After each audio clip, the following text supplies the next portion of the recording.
Hi, I'm R.A. Busby, here to read my story Baby from the Good Southern Witches anthology, published by Curious Blue Press. Baby by R.A. Busby. The baby bit hard into my flesh and held there. It dug into the left side of my womb with a pinprick pinch, sharp and determined. Lying in bed, cheek hot against the old pillowcase redolent of hair and bleach, I imagined the embryo floating through a warm, wet universe, a creature as small as a salmon's egg, with tiny biting jaws that tore into the dark walls of my flesh and ate itself a cave to grow inside. It nestled there, a pearl as red as sin. But whose? Jess and I had come here to this wild wooded place about half a year ago. I'd grown up where the desert runs in an ancient wrinkled playa all the way to limestone mountains stark and gray as a curse. The only green came from creosote bushes that suck the water from the dry earth, so nothing grows around them, and the leaves smelled just like rain. But a few months into our almost marriage, Jess got an itch to move back to West Virginia to be with his people. That was ironic. He'd come out into the desert to be away from his people. Hell, Vegas was the farthest away he could live and still afford the rent. By that point, though, the COVID had struck and folks were unemployed. Home with his brothers Mike and Grady, Jess explained, he could pick up jobs where an extra hand was always needed. Construction, landscape, road crew, that sort of thing. What could I say? When Jess first met me, I was squeaking by in a shitty studio in a truck town near Vegas and knew I wasn't going anywhere. I'd been 3 credits short of an associate degree when Daddy got cancer, and the mercy was that it was fatal. There'd be no hand-wringing about spending his savings on chemo. Daddy saved it all for hospice. In the meantime, his help would be on me. I first noticed Jess when I stopped in at Gibby's one day after work for a beer, and he ambled up to the bar. He had a devilish grin and long hair, tousled, and gold red like turmeric, thumbs hooked inside his waistband, fingers framing whatever lay below. "So," he asked, "what is it you do?" For a minute I toyed with my straw. "I'm an esthetician." Jess gave a half smile that was almost a laugh, and I saw one tooth was nicked a little in the corner. He said, "What the hell's an esthetician?"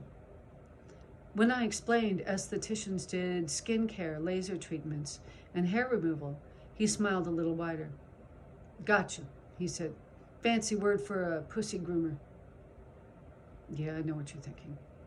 And you're right. But oh, for the moment he did put things from my mind. The job. The degree I'd never get. The powdery sand drifting in eddies along the chain-link fence to blow inside so the windowsills were always gritty. The hateful glare from the bone-tailed pit bull chained in the neighbor's backyard. The gold poison needles of the cholla. The high, sweet stink of decay in the house where my father lay dying.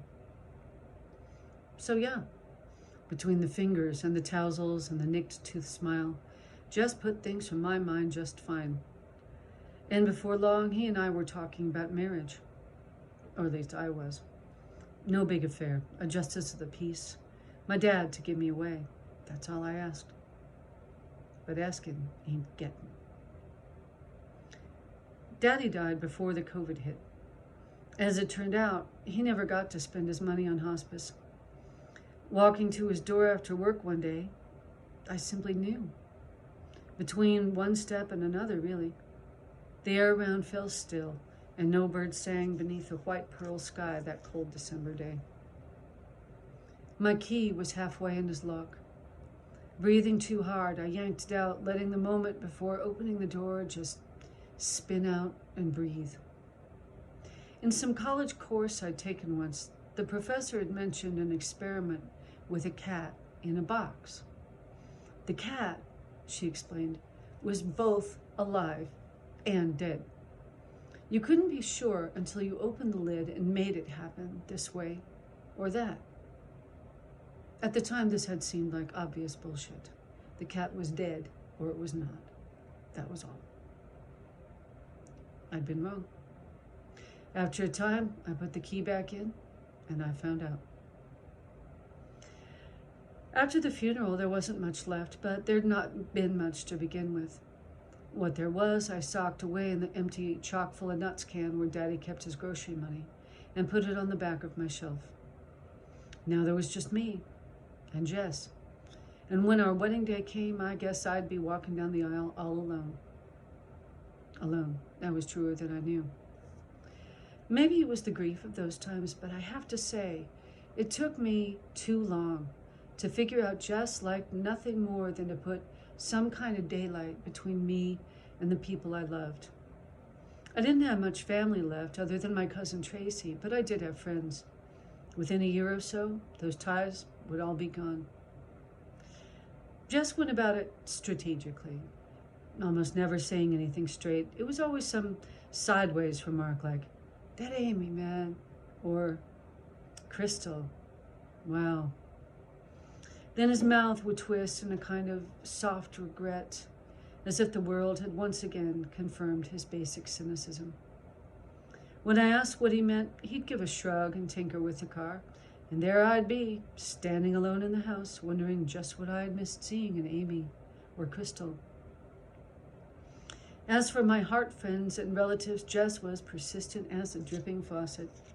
He turned from a show about a McMansion bottle blonde and asked if she didn't look like my cousin.